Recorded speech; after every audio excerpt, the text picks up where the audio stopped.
Hello everyone, welcome back to Sydney and Starlet, and if you're new here, welcome, enjoy the new videos. So today, me and Sydney are going to be reading The Transformers, More Than Meets the Eye, Battle for Cybertron. So, let's begin. This actually used to be my uncle's book that he had, so that's pretty cool.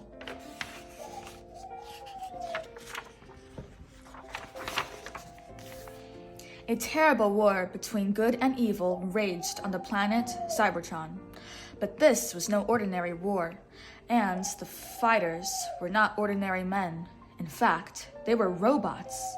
The peaceful Autobots were nearly destroyed by the evil and powerful Decepticons.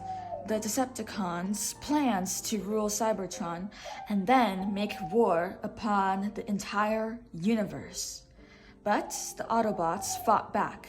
They too were mighty warriors, and they battled bravely. They refused to give up. 1,000 years went by, but the terrible war continued. The damage had become so great that the Cybertron was shaken loose from its orbit, and it's now hurtling through space out of control. Soon, it would be smashed to pieces.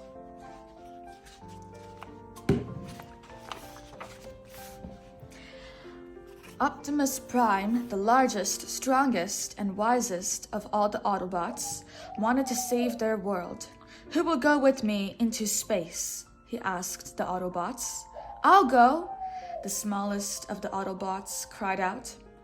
"For a little one, Bumblebee, you show great courage," laughed their leader.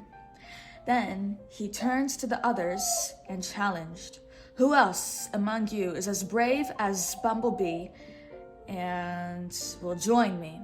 "Take me," yelled Jazz. "I'll go," called out Prowl. And then all the others shouted that they wanted to go too. When all was ready, the Autobot spaceship soared away from Cybertron to clear a path for their planets through the asteroid belt. But they were not alone. A Decepticon warship was lurking in ambush and attacked. The Decepticons chased them across 1,000,000 miles of space until they were close enough to beam a landing party aboard the Autobot ship. The Autobots were in trouble. Optimus Prime quickly set the controls of the ship so that their vessel would crash at full speed into the sun's third planet, Earth.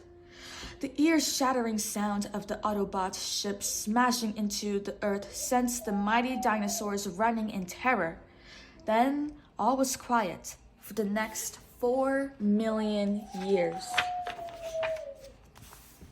The eruption of a volcano finally awakened the Ark, the Autobot ship's computer. The Ark studied the surface of the Earth. When it picked up the familiar whir of machinery, its lights glowed bright with joy. "Now I'll go right to work repairing the crew," it decided. But the Ark was too damaged to realize the difference between the Autobots and Decepticons inside the ship, and it began changing the shape of every robot on board. It rebuilt them to look like the machinery it detected on Earth. As part of the repair work, the Ark gave the robots the ability to transform themselves back into their original robot shapes. The first to be assembled by the Ark were the Decepticons, and even after 4 million years, they still remembered their main goal: destroy the Autobots. Sparkplug and his son were looking at the damage done by the volcano when they suddenly stopped dead in their tracks. "Dad, look at that!" Spike cried, pointing down into a deep crater.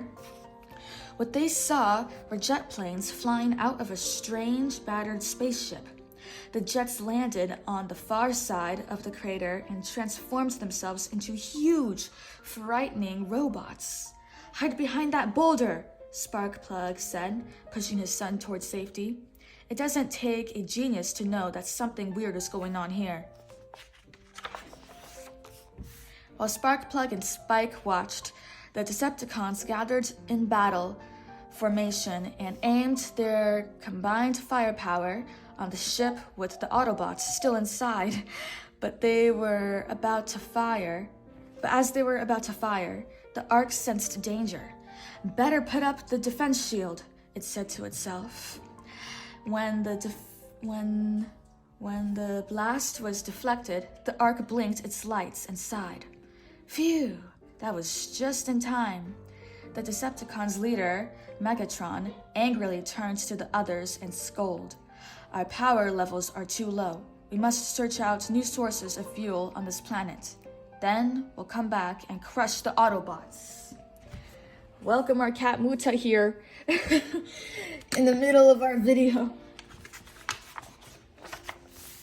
Hey, whoever they are, they're leaving, Sparkplug said. That'll give us a chance to take a look at that big blinking contraption they tried to blow up. Come on. You think that's a good idea, Dad? Spike said hesitantly. You ever see a machine I didn't understand? Sparkplug demanded. I didn't get the name Sparkplug for nothing, boy. Come on, it's time you had a little adventure. A little adventure, Spike cried. With what we just saw? Are you kidding? As they came up to the Autobot ship, a yellow Volkswagen rolled down to meet them. Look out, yelled Sparkplug as he grabbed his son and pulled him out of the way. There's nobody driving that thing.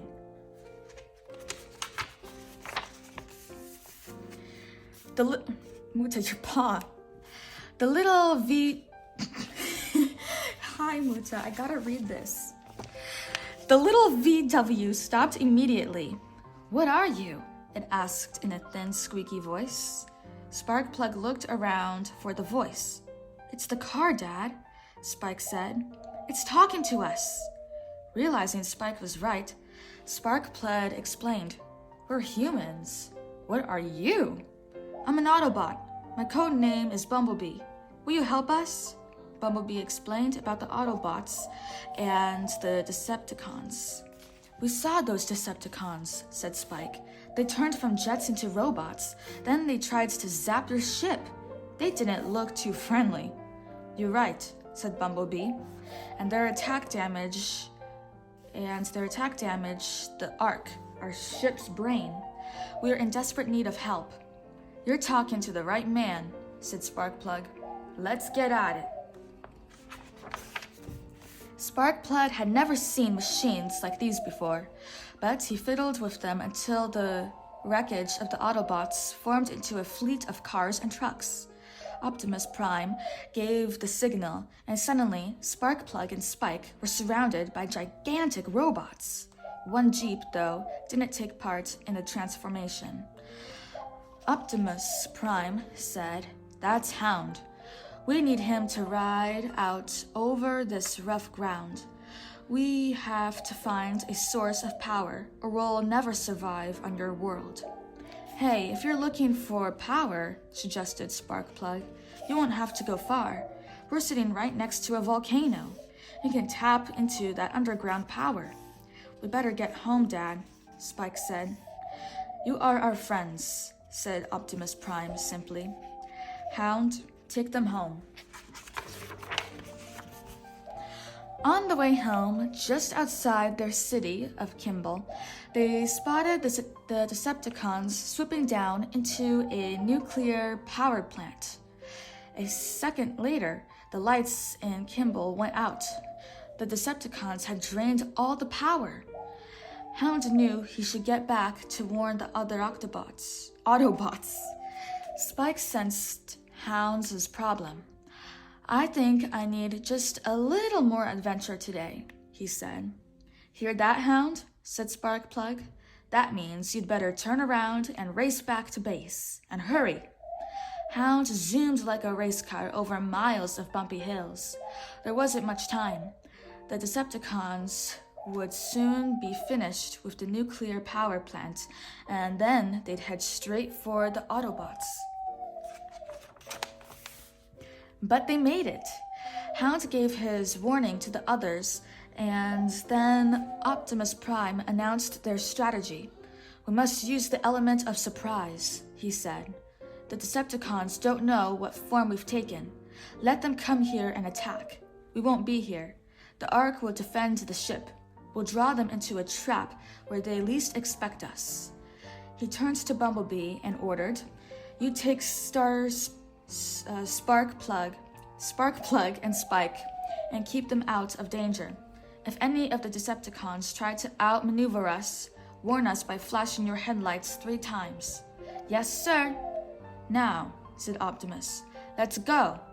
The Autobots formed a long convoy and rolled out of the mountains and down into the desert of darkness.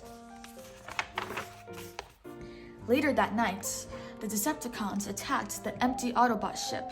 The Ark's shields were up and at full strength. The force of the Decepticons' blasts bounced off and did no damage. Megatron just had to know if he'd been fooled into attacking an empty position. He turned and called out, "Soundwave, come here! Tune in the inside of the ship. Tell me if the Autobots are hiding inside." Soundwave quickly turned into his earthly form and probed the Autobot vessel. "Only the ship's brain is there," he reported as the lights twinkled on board. "And it's laughing at us." "We'll see who laughs last," Megatron growled. "They're trying to outsmart us, but they won't. We'll split up.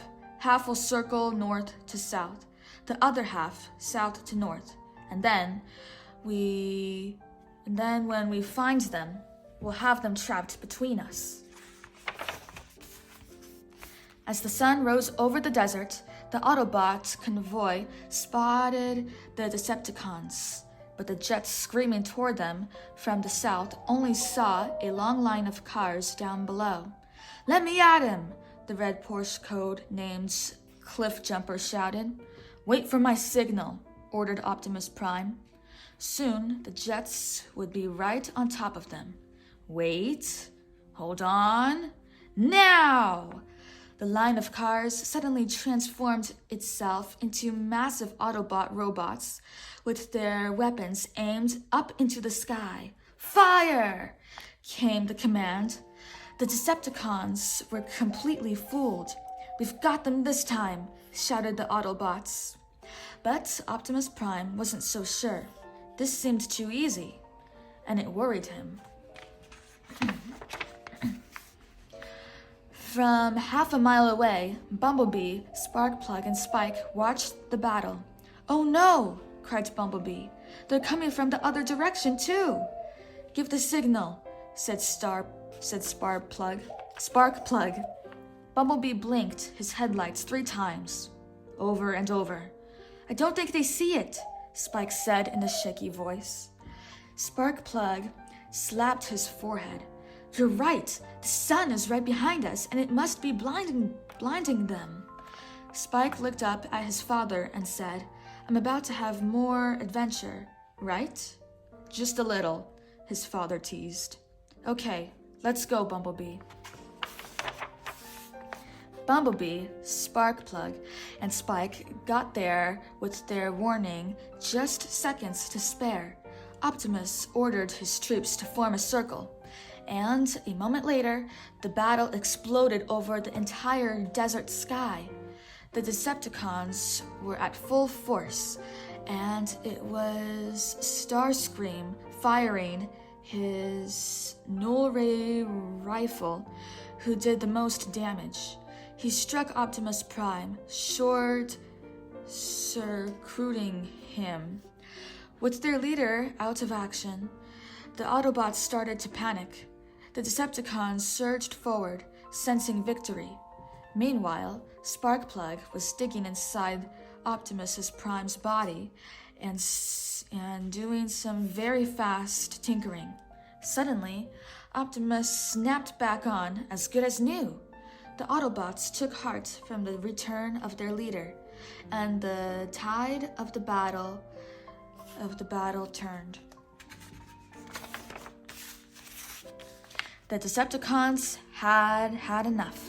Besides, their fuel was running low again. Megatron picked himself up off the desert floor and signaled the retreat. "We'll meet again, Autobots," he bellowed. "And the next time, we'll blast you into junk." The Autobots had won.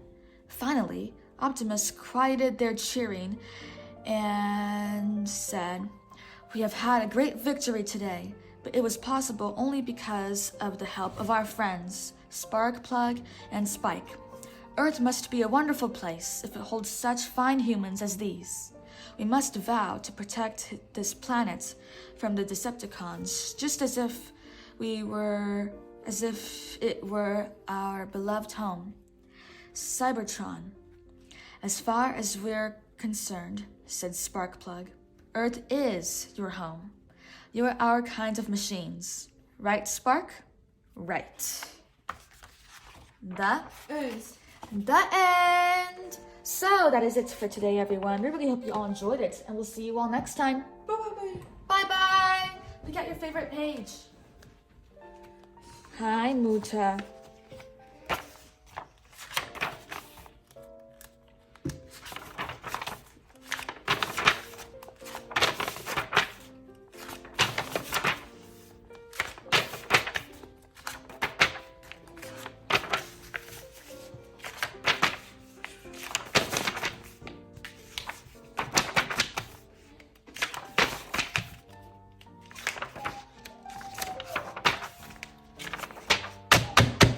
That's a very good page. Who's your favorite character? Hulk. What? Did you just point out a word? What? Hulk. Help. Okay. Bye-bye.